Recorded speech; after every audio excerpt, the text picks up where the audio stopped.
सरायकेला खरसावां क्षेत्र में हजारों हजार आदिवासियों को गोलियों से भुना गया। ये कैसी आज़ादी है जहाँ की बोला तो जाता है कि आदिवासी यहाँ के मूल निवासी है, लेकिन जब भी मौका पड़ता है तो आदिवासियों को खुलेआम गोली मारा जाता है और गोली मारने के बाद उसके बगल में हथियार रखकर फ़ोटो खींचकर बोला जाता है कि यह एमसीसी है।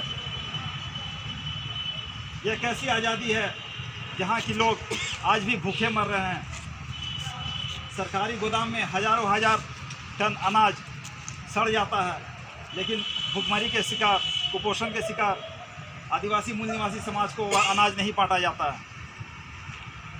इससे बेहतर तो हमारा अंग्रेजी राज था, जहाँ गरीबी थी लेकिन भुखमरी नहीं थी। ध्यान देने की बात है, अंग्रेजी राज में गरीबी थी लेकिन भुखमरी नहीं थी। शोषण अत्याचार होता था, लेकिन अभी तो जो शोषण अत्याचार है वह सीधे सीधे हमारा खात्मा करने का तैयारी है। पहले भी बलात्कार होते थे, लेकिन यह तथाकथित आज़ादी में हमारा सामूहिक बलात्कार हो रहा है और बलात्कार करने के बाद हत्या हो रही है। यह कैसी आज़ादी है? इसीलिए हमारा नारा है, यह आज़ादी रूठी है, देश की जनता भूखी है। और हर रोज़ आज की स्थिति में ऐसा देखा जा रहा है कि हर रोज़ आदिवासियों के खिलाफ नए नए षड्यंत्र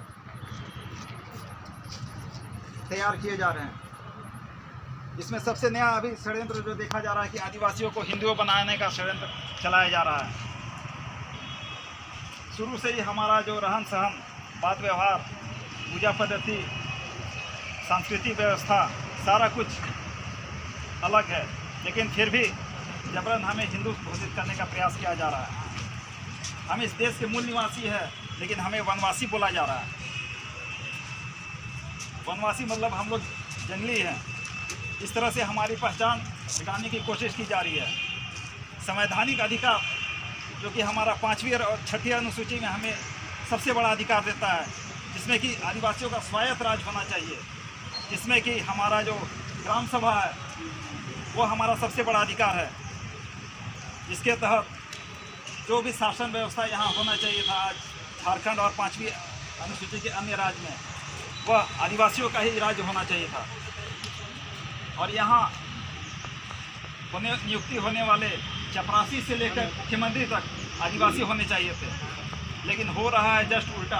आज की तारीख में देखिए, किसी को भी कोई भी आदिवासी आज तक मुख्य सचिव नहीं बनाया गया है भारत का। कोई भी डीजीपी या डीआईजी यहाँ का रांची का नहीं बनाया गया आदिवासी मूल निवासी को। सोचने विचारने की बात है। तो इस तरह से हमारा जो बहुत सारे मांग है उसके खिलाफ में आज रैली प्रदर्शन के माध्यम से हम लोग अपना विरोध प्रदर्शन कर रहे हैं।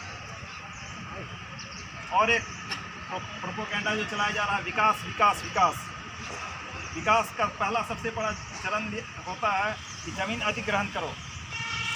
5वीं अनुसूची में कहीं यहाँ अधिकार नहीं है, सरकार को अधिकार नहीं है कि वह 5वीं अनुसूची का क्षेत्र, खासकर आदिवासी का ज़मीन ले सके।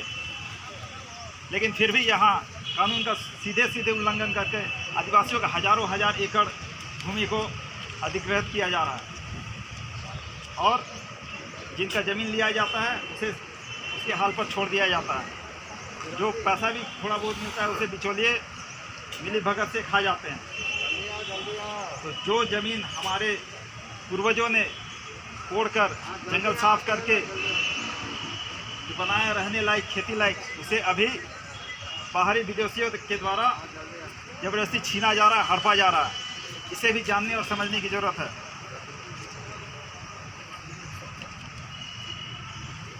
साथ ही साथ हमारा यह भी मांग है कि 2021 में आदिवासियों का अलग से जनगणना फॉर्म में कॉलम होना चाहिए।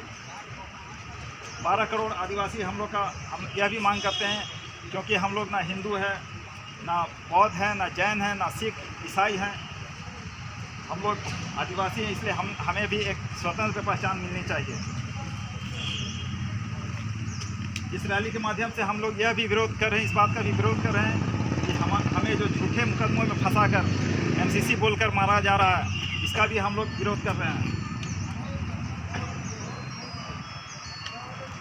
और साथ ही साथ जो हमारे बहुत सारे आदिवासी महापुरुष हुए हैं, वीर बुद्धू भगत, सिद्धू कान्हू, बिरसा मुंडा, कार्तिक उरांव, इन सब का भी जो ऐतिहासिक सत्यता है इसे भी धूमिल करने का प्रयास किया जा रहा है। इस रैली के माध्यम से हम लोग इसका भी विरोध करते हैं।